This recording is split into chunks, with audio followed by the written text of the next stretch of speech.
All right, I'm gonna give it like 5 minutes. I tried to do before, but now YouTube be doing too much.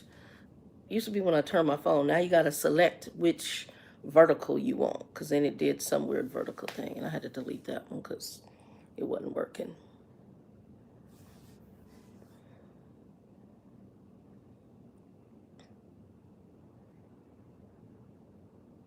So I'm gonna give it about 5 minutes. Some people may not be up and get this, but I'm still gonna talk about it.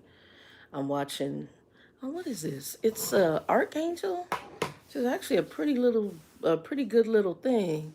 Flatbed, what's up, homie? Where you at? We at in the country. Hey, Tanya, what's up? Where y'all at in the country? How's weather? Wendy, what's up? I'm shocked y'all are up. Michigan. Ooh, it's getting chilly in Michigan. I'm shocked y'all is up. Oh, let's see here. Tanya, Wendy, Flatbed, how y'all doing? How's the weather? Colorado's in the house. Tanya, Baltimore or Maryland is in the house. So y'all tell me what y'all weather's like. We are starting to be like under the hundreds. At night it's like 75. Yeah, we starting to cool off too. So I don't know if y'all know what I'm probably gonna talk about. I'm gonna give it a few minutes because I really didn't announce this. I'm gonna try to be on Saturdays or Sundays. There may be some changes after the end of October with my schedule, so I'll let y'all know more closer to that date. I got a few things I'm working on right now, and if so, then I'll choose a day. But I think I'm gonna choose Sundays right now. Oh yeah, oh y'all, and I got homework to do too, and I'm tired. I'm very tired. Anybody come in later, give us a like, thumbs up, share it out. I'm just gonna say hello for now and give it about 5 minutes so people to get the announcement, and then I'll start talking about it. I don't know how many of y'all done already watched that, and I didn't watch the whole thing. If well, I watched it through a review, and I didn't watch it at first because I watched part of it, and then I got turned off by it. So I don't know how many of y'all watched the Kirk Franklin thing. Um, where he's talking about Father's Day, where he found out who his real biological father is. And so initially, when I was watching it, I was like, okay, he's sitting in a room. I was like, okay, let me listen. And then next thing I know, he's in the studio. And then he got these other people coming in. And then I was like, okay, he's promoting an album. And I stopped. I couldn't. And don't get me wrong, I think Kirk Franklin's okay. There's some stuff he got I absolutely love. Some of his stuff he has.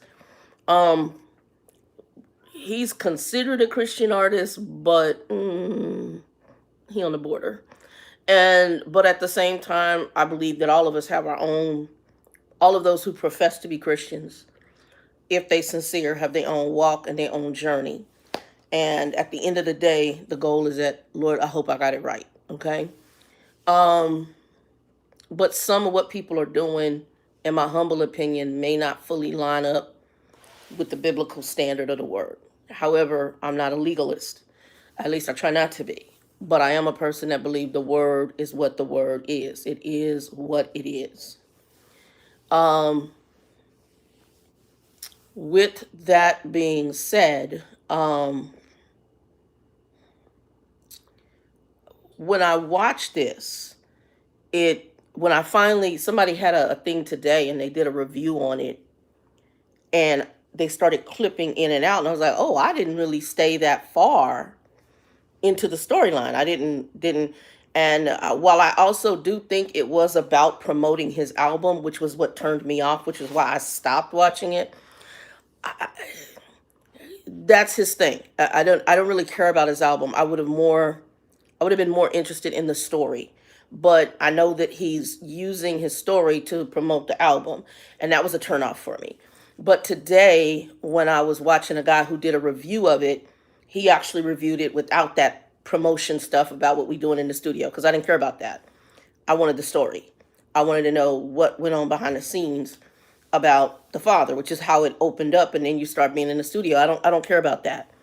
And then when I sat back here, I was like, Lord, I don't mean to be hypocritical, but at the same time, that might be his therapy is doing music. That might be his therapy to deal with his issues. But at the same time, I realized this is also promoting that album. and that album is going to probably be off the charts. Now, does Kirk Franklin done some music I like? Absolutely. He has done some amazing, some got him working with Tamala Mann on what's this, the song about the king, that one right there, bomb.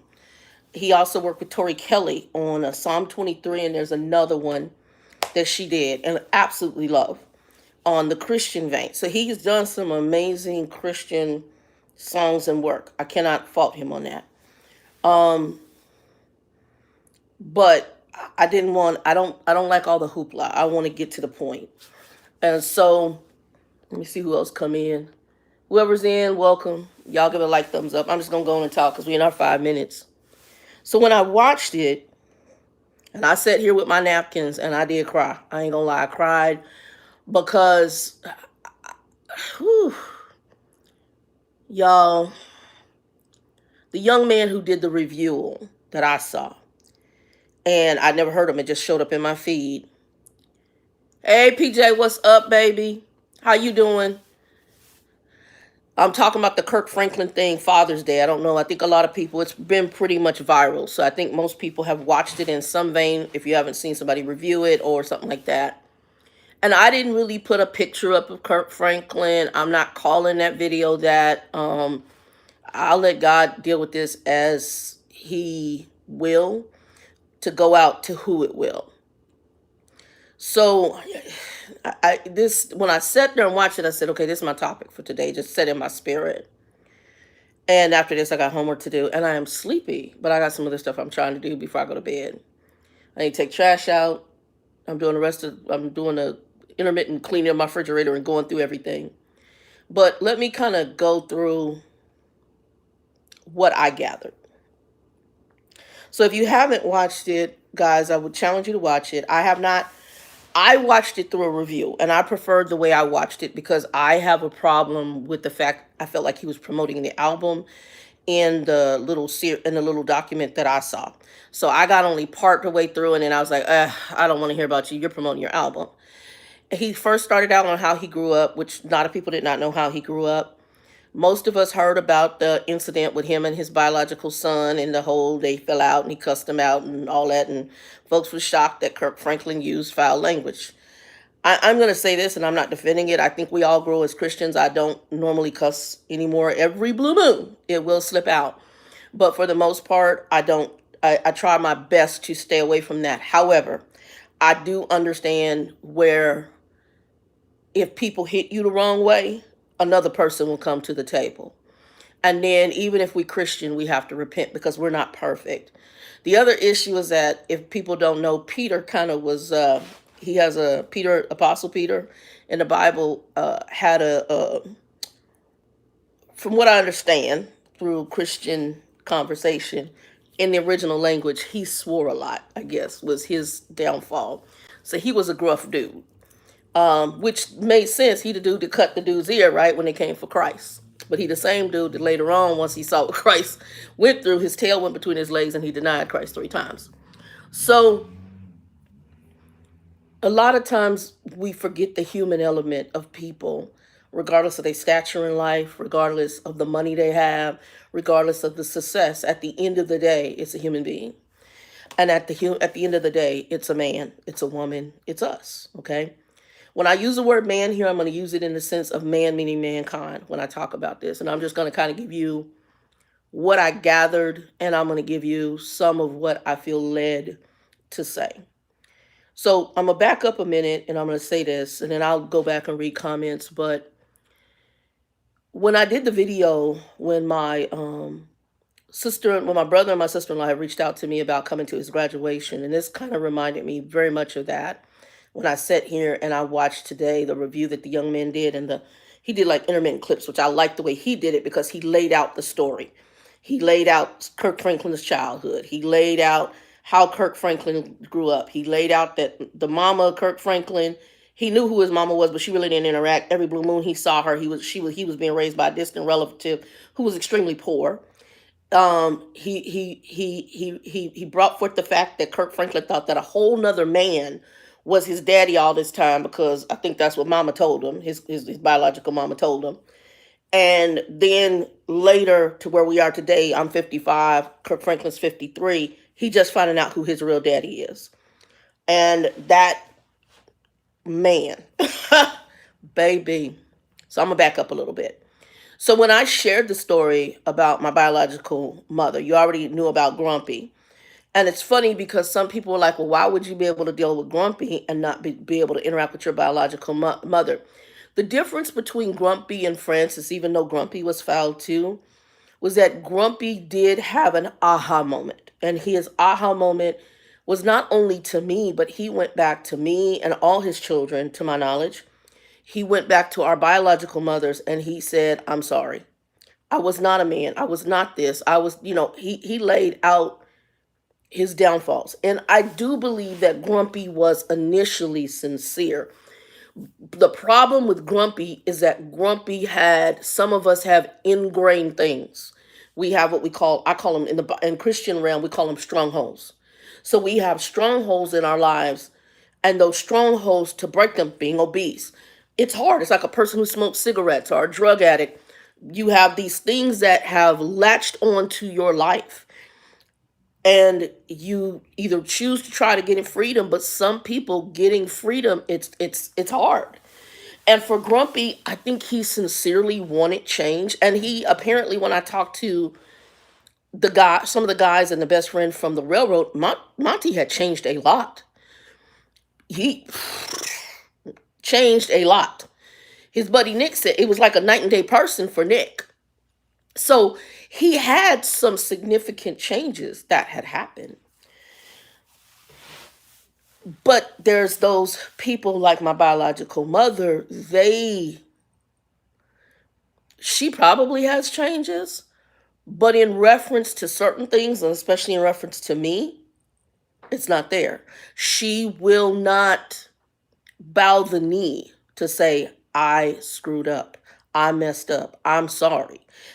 And with if she did, I don't know how sincere I would take it.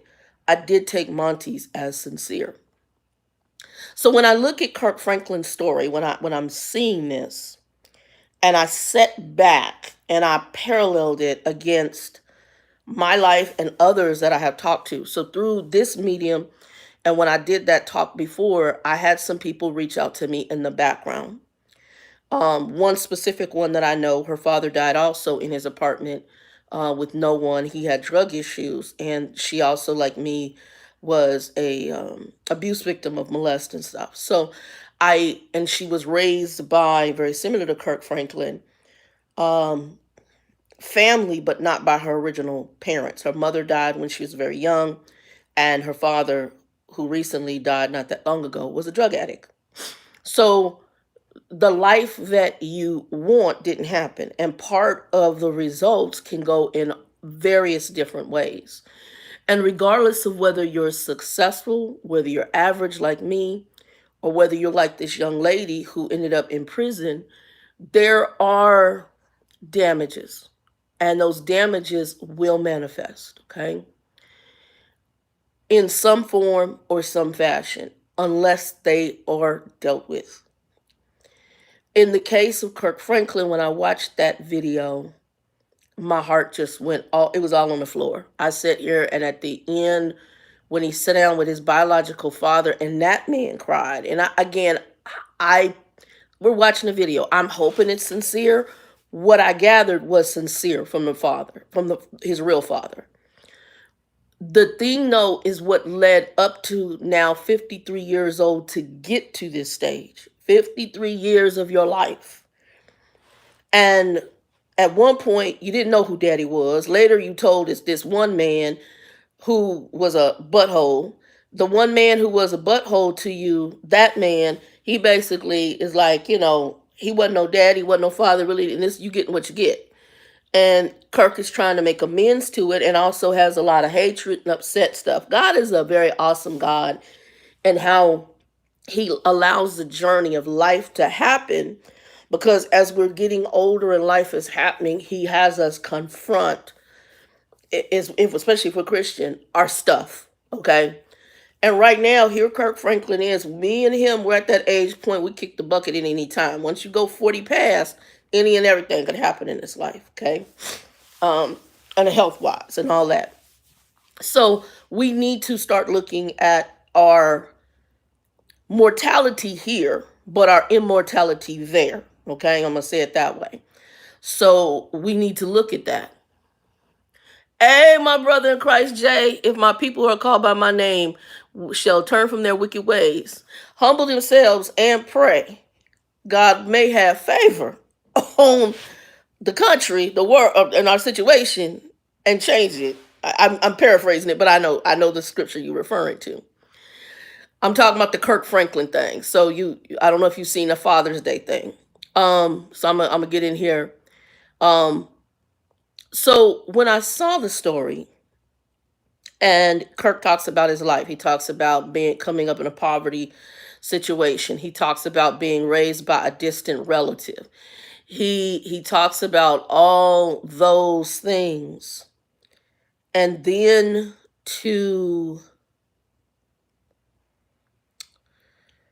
oh Lord, he talks about all those things, and then to be all of a sudden told that or to find out that a death happens just recently in the family, and folks is at this funeral. This man is there who says he dated, I guess, Kirk's mama, and the man lives like literally around the corner from where Kirk's, I think, his studio and maybe a house is. I'm like, but again, God's hand is in situations. And all of a sudden, for a friend to be there, identify the situation, call Kirk Franklin and say, hey, there's a little bit of a scuttlebutt here. There's a man here, and folks is looking at him. And in the little, conversation at the funeral, come to find out he messed around with your mama.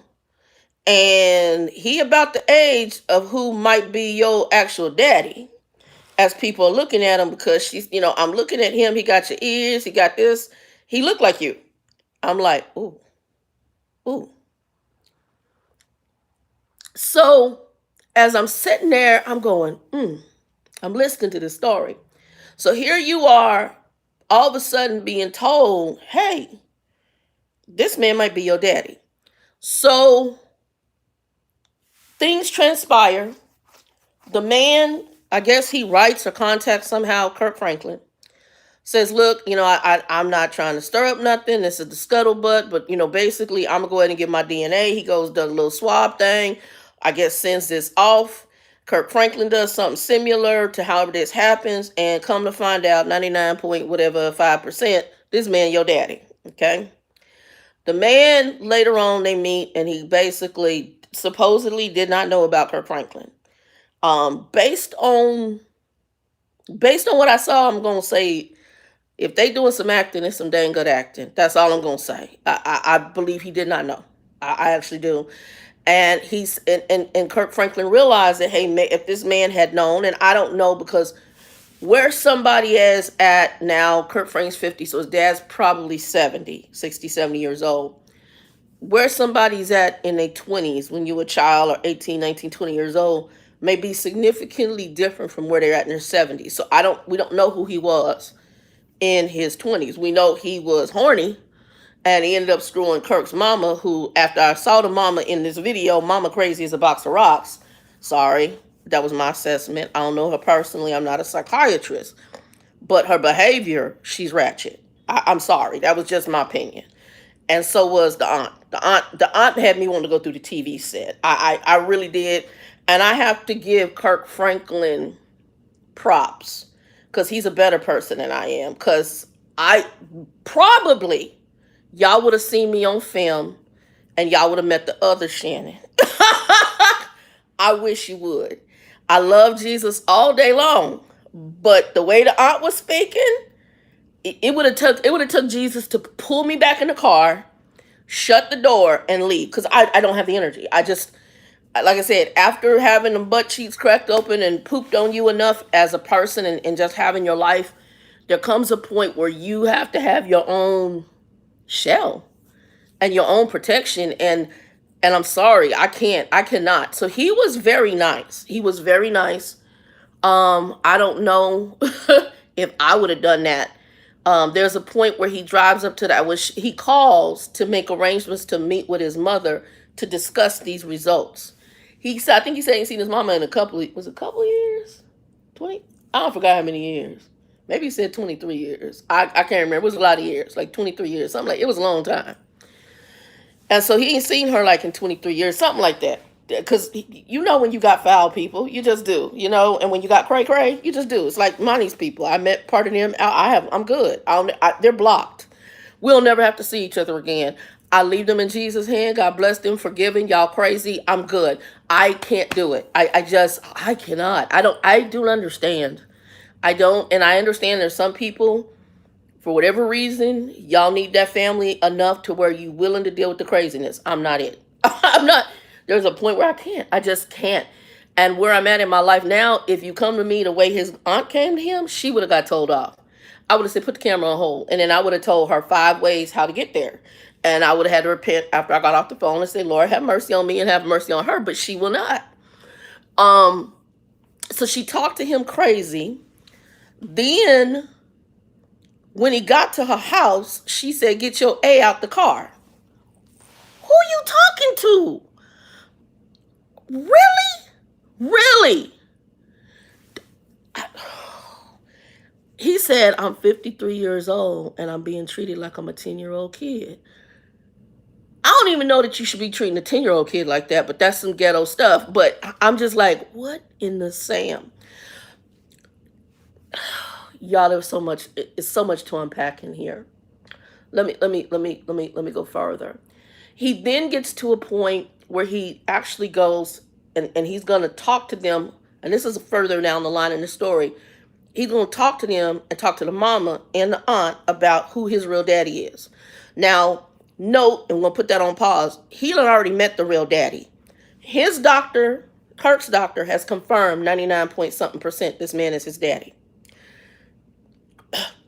The daddy's test confirmed it. So you got 2 tests confirming. Now we're at a 3rd test because crazy mama ain't accepting it. So he go get a 3rd test. The DNA can't lie. Okay? That's your daddy. Okay?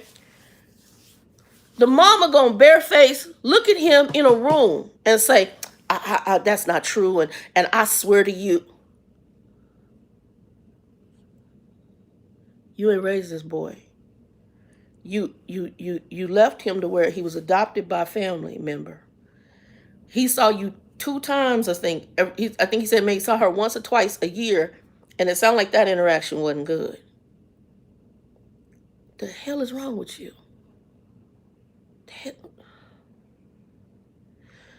Now y'all all grown. We all old. Okay? I'm 50, you in your 70s. And you can't fix your mouth to say, son, I am sorry. Okay? I'm going to say it just like this. You can't fix your mouth to say, son, I am sorry. What's wrong with you? And to say, I'm sorry for the fact I wasn't a mama. I'm sorry that I had to give you away. And even if she wasn't sure which man it was, because maybe she was screwing around. Honestly, I was messing around with a whole bunch. I'm not sure. I thought it was this dude. Okay, if that's true, I think she might have known who it was. She still gonna sit there and say, oh no, I swear the XYZ was your daddy. Ma'am, here the test. It just astonishes me. And I don't, and God bless him. And I know that everybody ain't of a Christian spirit. But it astonishes me that people cannot deal with their stuff. But also what astonishes me is that you've been allowed to be in your foolishness enough that you won't change. One of the people, and I stopped watching her show because I would get mad, and my heart just broke for her. Keisha Cole was a mother named Frankie. The Keisha Cole story and Frankie, and I thank her because honestly, what she showed us in that was the dysfunction of black families, regardless of success. And I'm gonna talk about black families, but it's in every family. Every cultural family has some level of dysfunction, and it doesn't matter the level of the success. That dysfunction is still there. Okay, some are worse than others. That's a better way to put it. Some dysfunctions are worse than others. Some are more covert, but some are worse than others. I know families here, very well successful families. I mean, multi-million dollar black families that got some massive dysfunction in it. And I know what the generational curse is in the family. Sweet people, on the whole, on the scale, cool to hang out with, but behind the scenes, I know the dysfunction. I can talk to most people, and within a few minutes, because I come from my own dysfunction, I know it. I'm more honest about my dysfunction. And I think that's what gives me a different level of freedom. Whereas I see so many people who are stressed, depressed, crazy, anxiety, um, just live in a state of jacked up stuff and stressed out because they're dealing with the madness in families. And the thing is, and it's not to hate, but there is a point to draw lines and draw borders. I don't know if you guys remember, and some of y'all are old enough to remember, back in the days when crack came out and people were addicted and people had people in their family and they talked about tough love, okay? That was a term we used a lot, tough love. All tough love stood for was drawing a boundary, drawing a line. The problem is we got a lot of people that don't know how to show tough love. Okay? They don't know how to draw boundaries. And let me do this real quick. Okay. They don't know how to draw, because I got something keeps popping up on my TV and I keep looking over. They don't know how to draw boundaries. So what ends up happening is you have all this dysfunction in your life. I think that what Kirk Franklin did in that video, part of it was necessary. Part of it was to heal. He brought his son in. Now, I think his son, I don't know all the dynamics, but I can tell there's some problems. But again, we have to go back to the problem center. And if we don't deal with the issues in the family, if we don't deal with the behaviors, they're going to repeat. This now goes darker and deeper. For him to go and to reach out to mama sit there and lie, talking about this man ain't your daddy. Child, 99.9%, this man.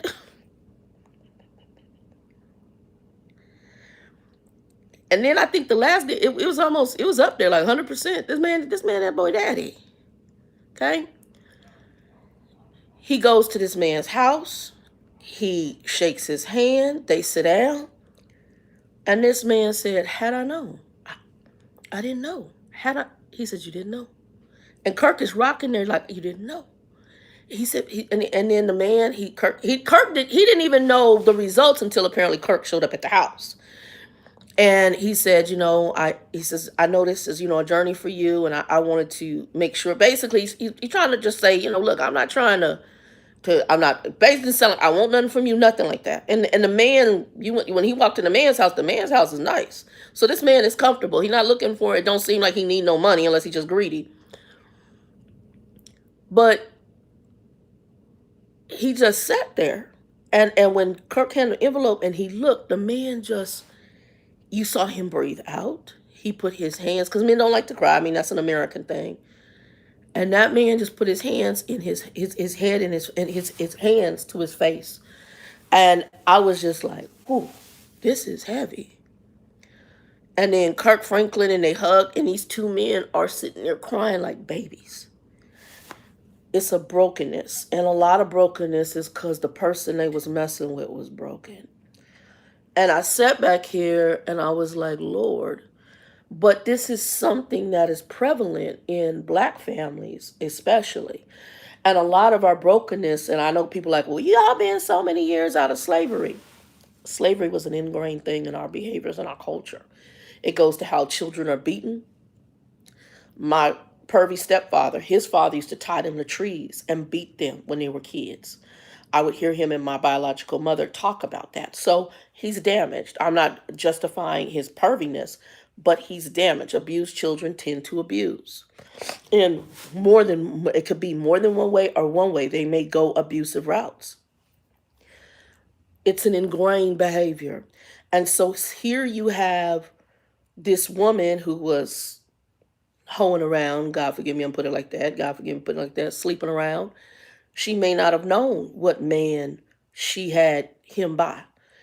Say that.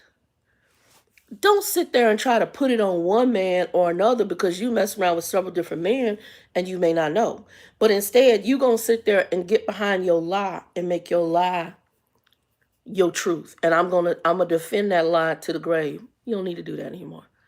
The proof is in the pudding. It's documented. You don't need to do that. And while I was watching the review, the boy said something. And at first I was like, no, that ain't what that is. But that's exactly what it is. He said, it's pride.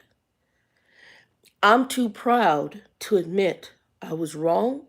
I'm too proud to admit I did wrong. I'm too proud. The difference between my biological father, Grumpy, and my biological mother, Frances.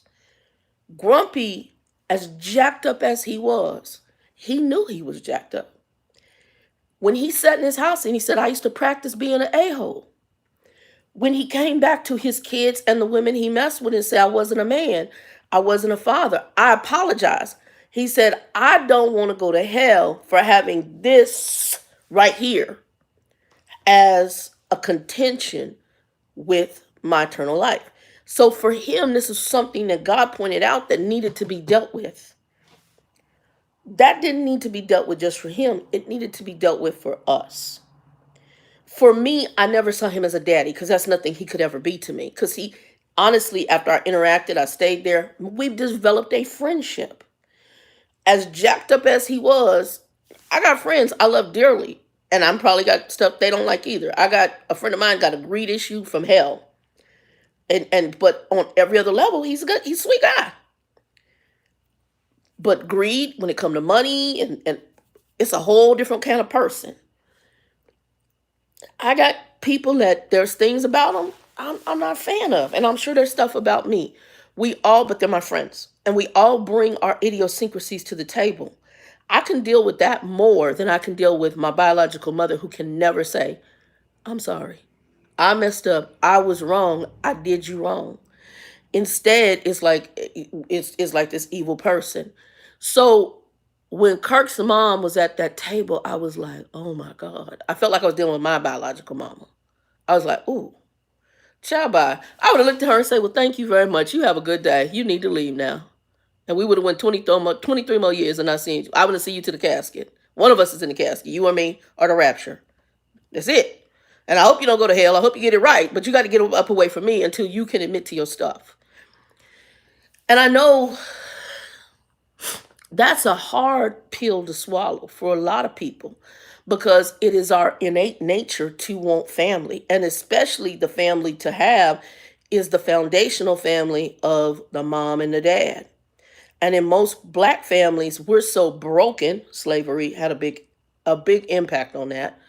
We're so broken and we don't have foundational stuff. And especially now the family is even more dysfunctional with, guys having kids, mama raising a child on his own, on their own, and don't have no support.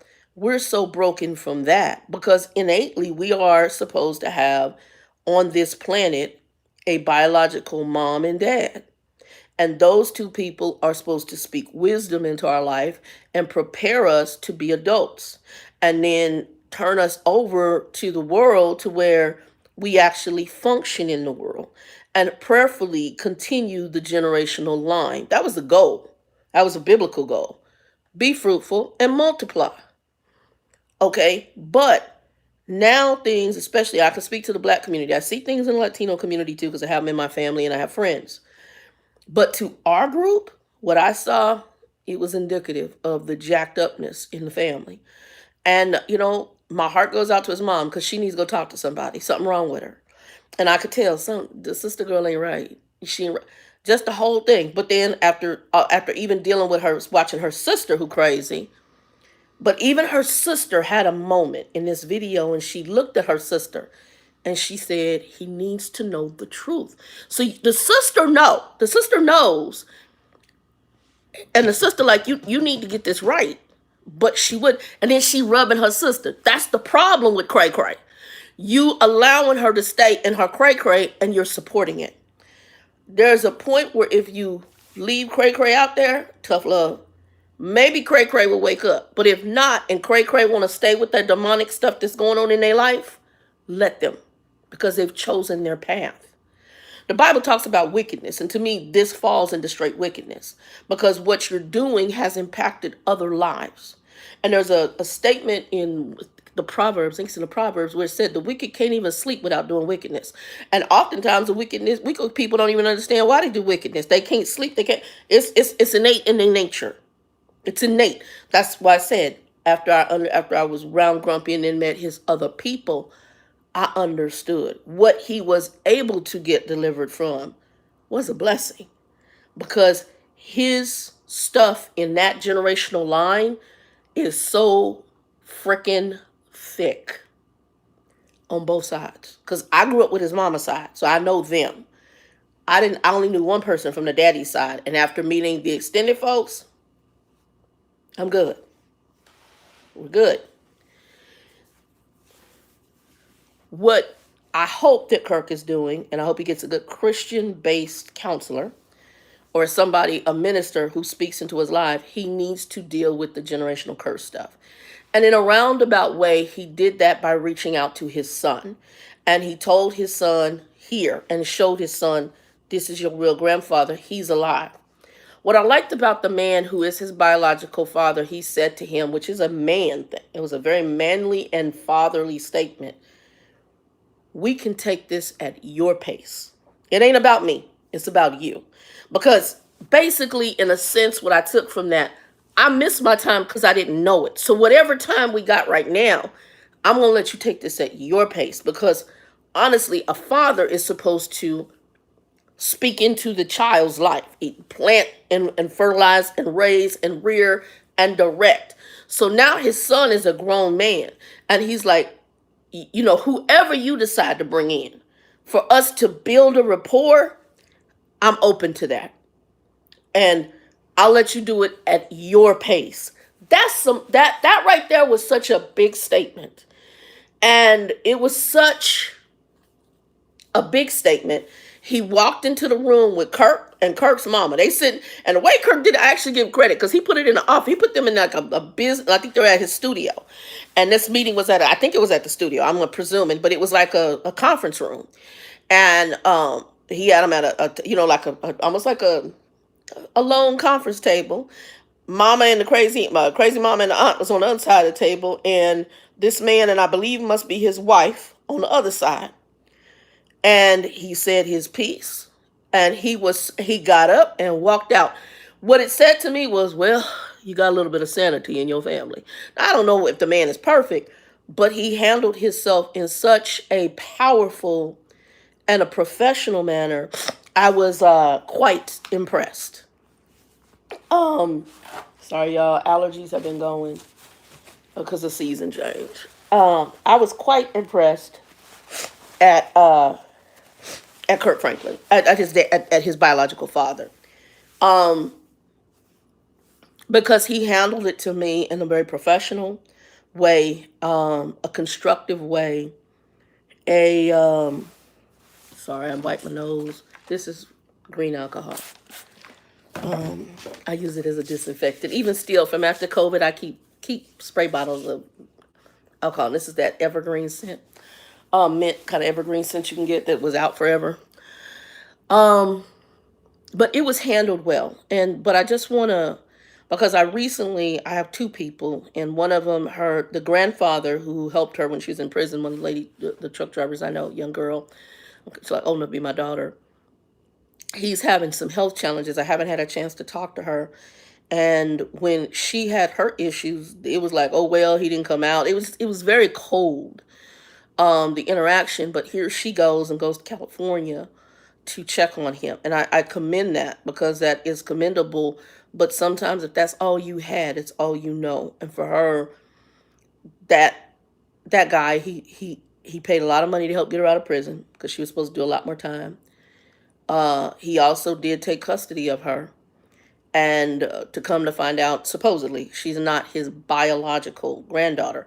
This is the granddaughter by marriage. And so he and his, will be her step grandmother, took her under their wings. I don't know all the details, but it did say something commendable about him to do that, because this was not his, supposedly, not his biological granddaughter. And the woman, well, there's issues there, but that was not her biological grandmother. And I think her biological grandmother, I think she's deceased or something too. So her life was, topsy turvy. And then the daddy, her biological father, was a drug addict. Um, then I have another young lady that the Lord has had cross my path at my current place of employment, and she also has talked to me about some very deep family issues. And I listen to it, and I see. She said to me, Miss Shannon, I'm at that point where I feel like God is trying to get my attention. She says, I want to go to, I've been drawn to go to church. She said, but I'm nervous about going to look for churches, which I understand, because you got a whole bunch of craziness going on in different churches right now. I understand it. They teaching stuff that ain't even biblical. And they ain't even teaching about Jesus in some cases. It's madness. And I told her, I said, I wish I could tell you, but right now, I got a church I'm going to eventually go visit here up the street from me. It's a Lutheran church. I had to go research it. And I don't know if I might go next Sunday and go visit them, but I had to go research because I don't trust. And I'm like, what are y'all teaching? What are you professing? But her family situation is deep. I mean, just recently, I think she got evicted from her residence because of her family.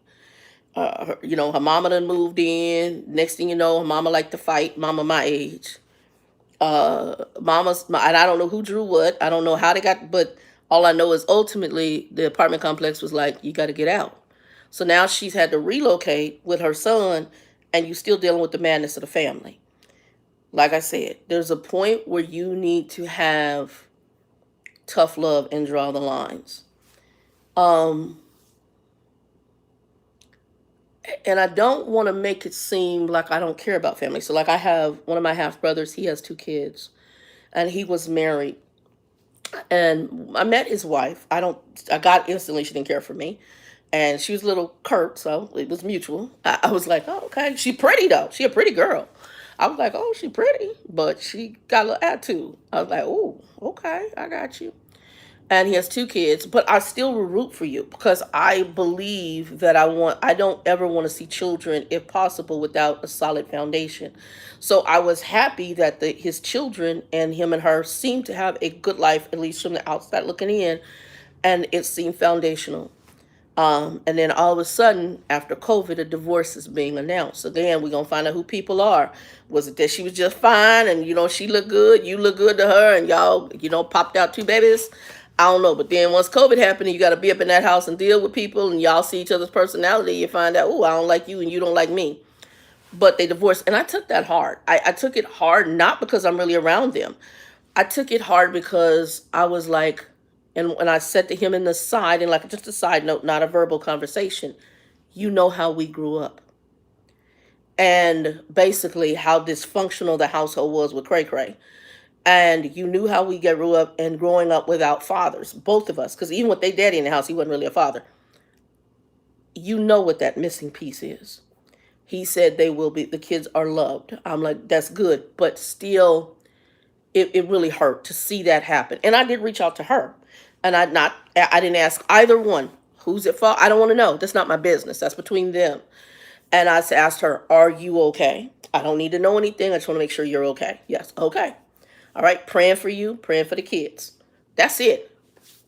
My hands are out of it, because that's who I am. I'm praying for her and those kids. I'm praying for my brother too. And I pray that he has a positive impact on his children's life. I pray that they're not out there in the wind like we were without fathers, because that is a foundation that all children need. And if you do not have it, it has a heavy, heavy impact on who we become as adults. Kirk Franklin admits, I'm like this 10-year-old little boy. He starts talking about all the things he's done in his life, all based on the lack that happened in his childhood. So he's overcompensated and been successful in the world with it by doing the things he does so that people like him, because that was missing pieces as a child. George Michael, one of my top favorite artists, okay? Huge George Michael fan.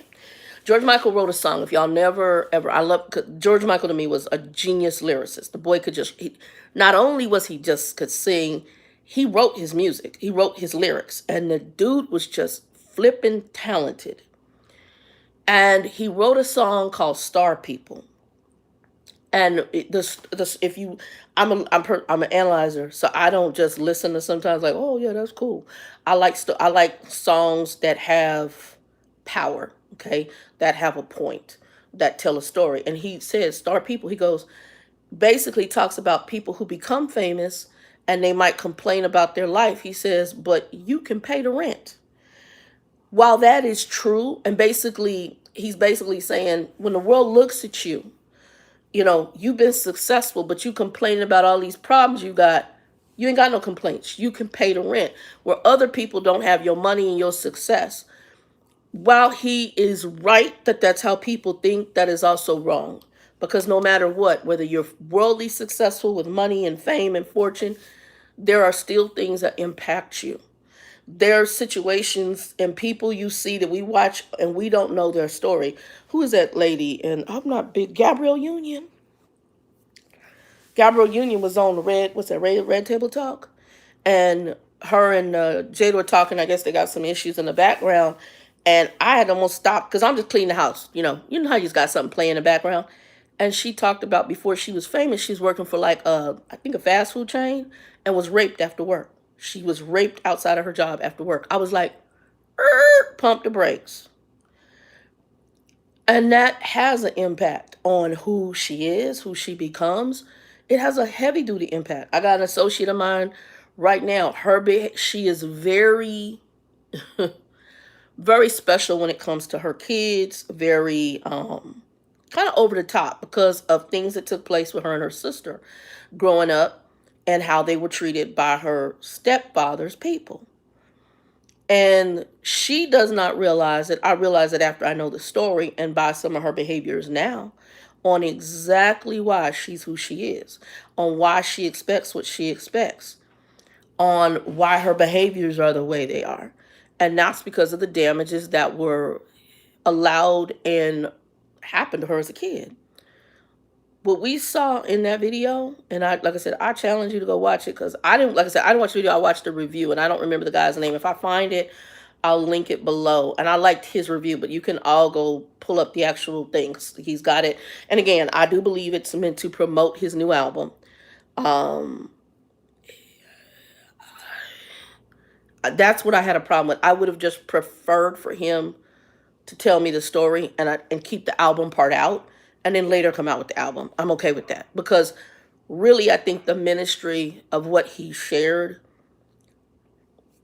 is to a lot of us, especially in our community, in the Black community. And African-American community, this is very prevalent in this behavior of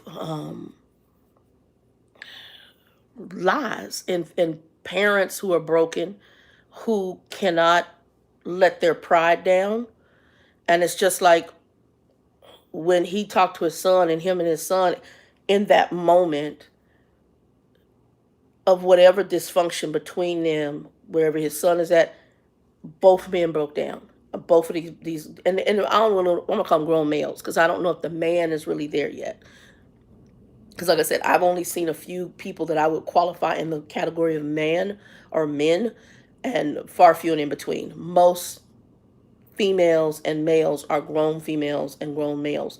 Most of us may not have reached being what I would call a woman. And I'm not saying a woman is perfect or a man is perfect, but there is a level of how they deal and navigate life that's extremely different from grown males and grown females. We've got a lot of grown children that want to use the term woman and want to use the term man, but they have zero clue on what that is because they haven't seen it. They haven't navigated those waters. And then final story here, and then I'm gonna look at your responses, and then I'll get off of here. And the reason this hit me too, I started thinking back. So on Monty's side, the family, I grew up with his mother's people. And I knew, like I said, my uncle, which was her brother, my great uncle, he baptized me. He was a pastor. And I knew his life. I knew of his life before he became a pastor because he was a hoe, like Monty. He was out there at the clubs, messing around on his wife, doing all sorts of stuff until he got saved. And Uncle Sonny, I believe, really did get saved. He actually changed. Then my grandmother was saved, and she was different too, because just the same woman that Monty said stabbed his daddy in the leg when they were married. So these are different people before they became Christian. Then there was my great aunt, who was, well, she had like 13 kids by a whole bunch of different men. And this is the one that I ended up staying. My mom would drop me off there. She's the one that reached out to my mother to meet me when I was born, because Grumpy was her favorite. Well, she had other nephews, but that was her favorite nephew. She loved Grumpy. I think when she started smoking, when he started smoking, he bought cigarette. She would get him cigarettes because she smoked too. And so whatever he wanted, that's part of Grumpy's problem.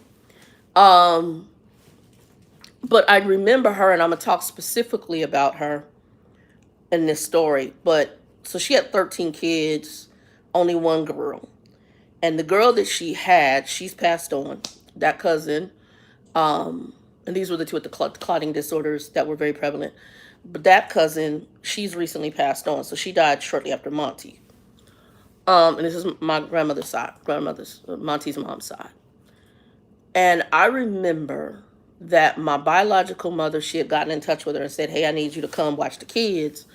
Me and the husband at the time, Sam, they wasn't married, but they was acting, we married, living in a house like that. So she's like, we don't want nobody to know we not married. So we're going to Vegas to get married and then do a little honeymoon. We'll come back. We'll be back before the weekend and blah, blah, blah.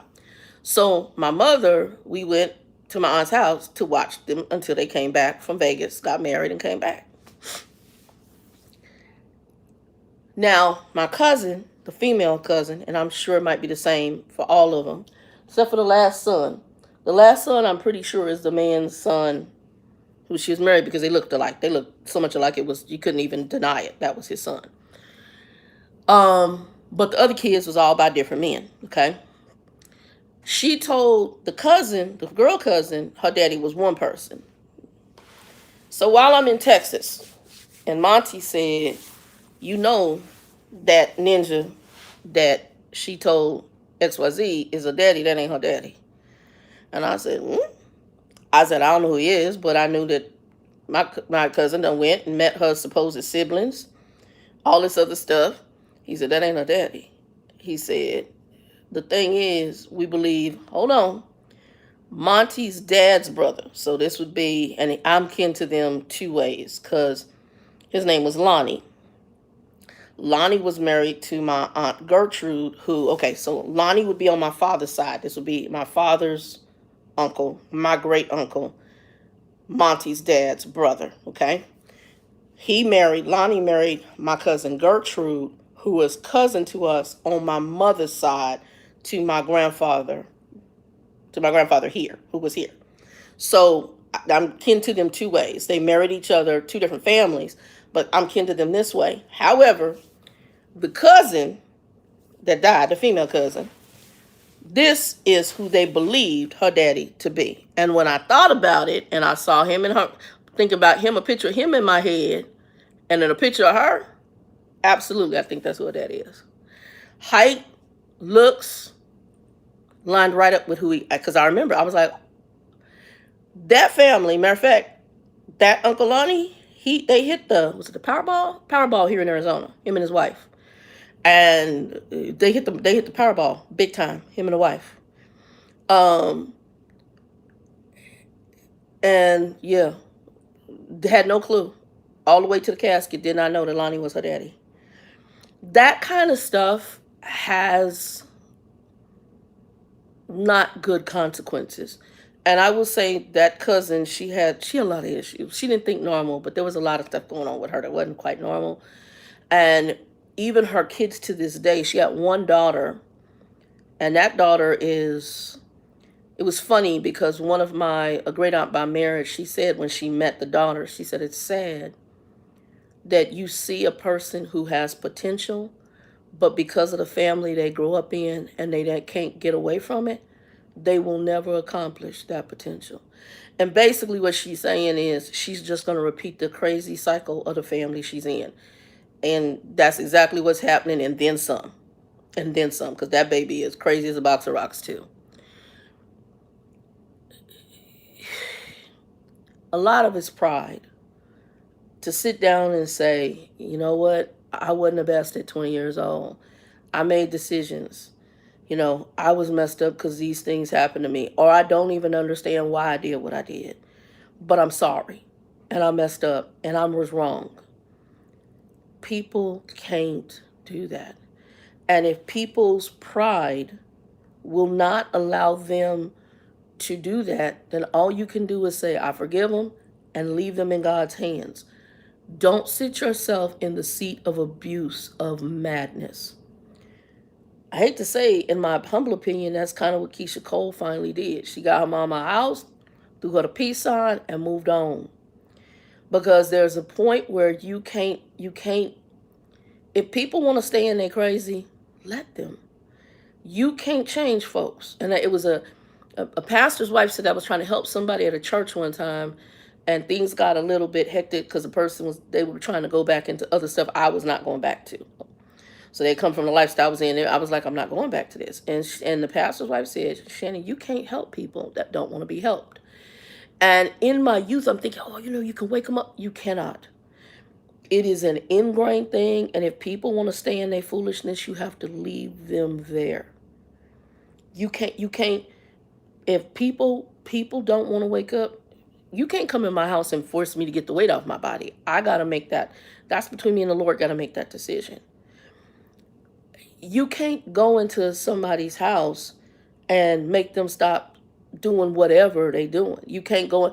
You can plant seeds. You can pray they wake up. But if they decide to stay in their foolishness, it's just what's going to happen. You can't force change. And unfortunately, if their foolishness is going to impact your peace, keep it pushing. Grumpy had a saying. Grumpy has some wisdom, and it's biblical. It talks about profitable.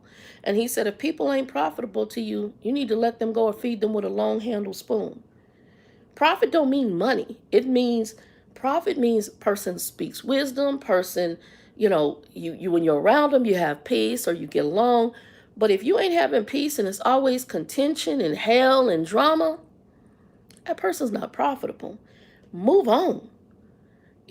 Move on. If you got the person coming in your house and stealing your money all the time, I got an associate of mine. His sister, whatever reason, she's addicted to one of her children. That girl, she done turned a check over, almost been homeless, actually was homeless. Matter of fact, just to get back here to Arizona, he had to pay somebody $100 to drive her from California here because the daughter just left her in somebody's house. Left her sick in the border of Mexico. Then somehow she hooked back up with the crazy girl after she get ready. Every time she gets her Social Security money, gets back with and the daughter takes the money, spends it, does whatever, and then just leave her mama wherever. That girl's not profitable to you. And obviously you had some issues with why she's the way she is, but unfortunately she's not profitable to you. So you need to throw her the peace on and keep it pushing. And hopefully and prayerfully she wakes up. She crazy as Betsy Bug. I don't think she will, but I know God can change people. It just depends on where you at and what you're willing to do. Some people will never change. They wicked and they're going to be wicked to the casket and bust hell wide open. Other folks, they may want to change. That's a whole nother can of worms. But a person who wants to change is going to come face to face with their stuff. and they're gonna be real. I have a problem with people. You got to be real about your stuff. That faking the funk and not be no. You got to be real. Anyway, let me see if y'all saying anything. All right, most of y'all is on here. I done pretty much said what I'm gonna say. Um, but if you watch it, I hope you all get some freedom from it.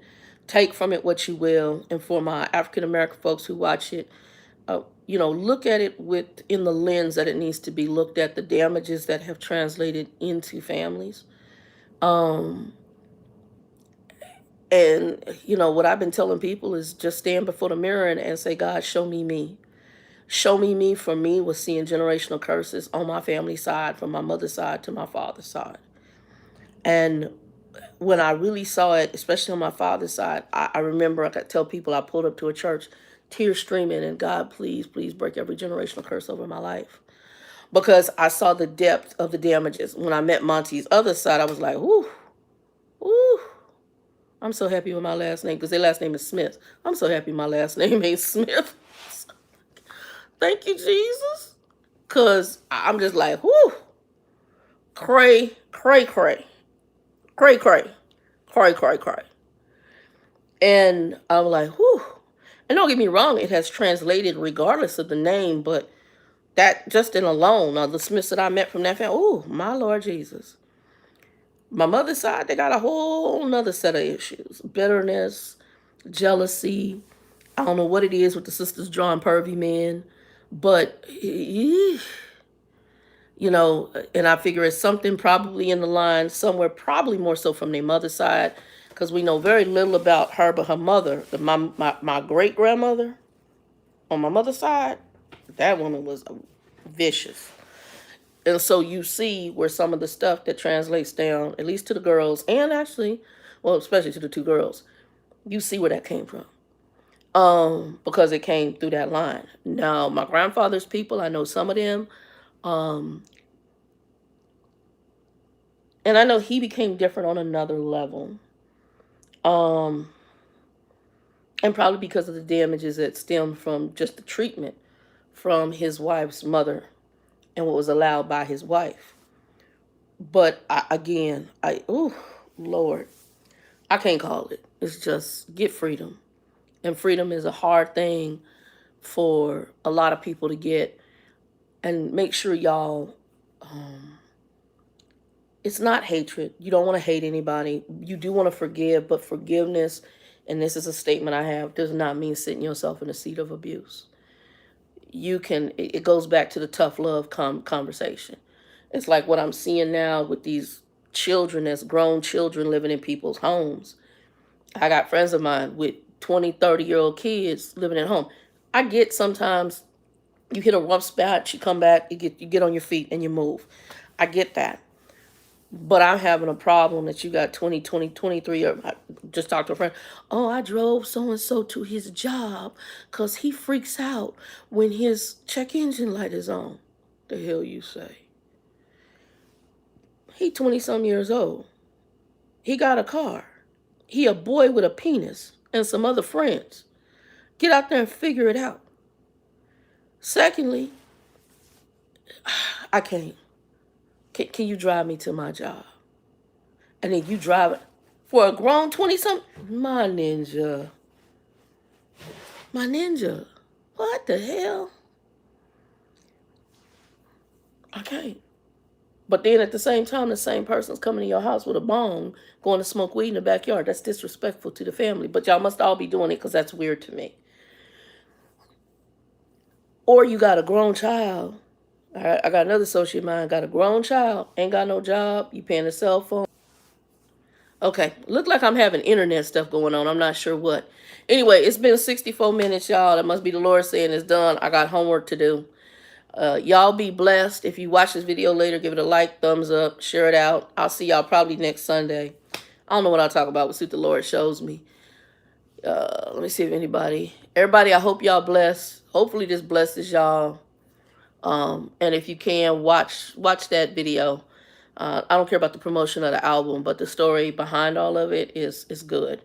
And way in the background where you're at in conjunction with maybe your family. and people in your family who may be, and don't even have to be family. It could be friends, it could be associates, anybody who cray cray and come at you cray cray. And are you letting that continue, or are you? Yeah. Anyway, y'all, peace, joy, happiness. Be safe.